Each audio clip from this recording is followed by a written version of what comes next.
Donc le domaine des Douves, c'est mon premier roman.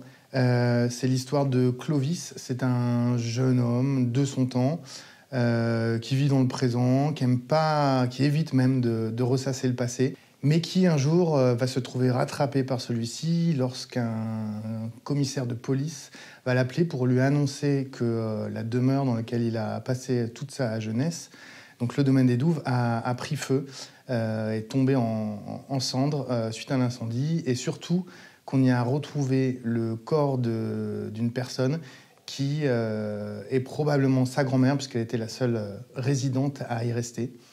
Et le policier qu'il a au téléphone l'invite, lui demande s'il accepte de se déplacer pour la procédure d'identification du corps. Ce à quoi Clovis répond positivement, immédiatement, comme s'il était agi par une force qui le dépassait. Il saute dans sa voiture et le soir même, il prend la route vers le domaine des Douves. Donc en chemin, au fur et à mesure qu'il se rapproche de cette zone, il va être peu à peu rattrapé par son passé, par des souvenirs tour à tour violents et merveilleux, et qu'il croyait avoir enfouis derrière lui, dont il pensait s'être débarrassé, mais qui ressurgissent des eaux. Et alors tout lui revient, le lac penché, l'arbre à viande, les tiques laitières de sa grand-mère, les cascades inversées, tout un univers féerique et terrifiant à la fois.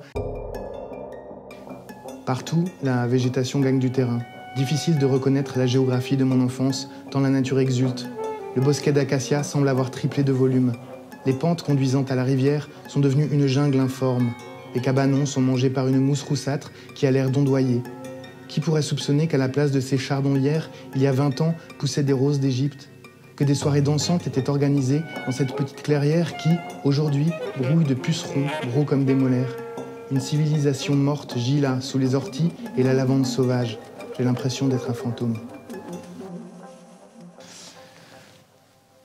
Donc le roman retrace alors le passé violent, délirant, angoissant de Clovis. Et celui-ci devra faire face aux monstres d'hier. Il devra traverser à nouveau les terres humides et dangereuses du domaine des Douves. Il devra faire face à des secrets qu'il aurait peut-être préféré ignorer. Donc il va apprendre à quel point les souvenirs ont une existence matérielle, une réalité, et à quel point aussi il faut prendre très au sérieux les images qui reviennent du passé. Donc il y a dans ce voyage, il y a dans ce roman des comptes à régler, il y a des vérités à rétablir et des peurs à affronter. Et Clovis devra traverser le temps pour trouver quelle est sa place.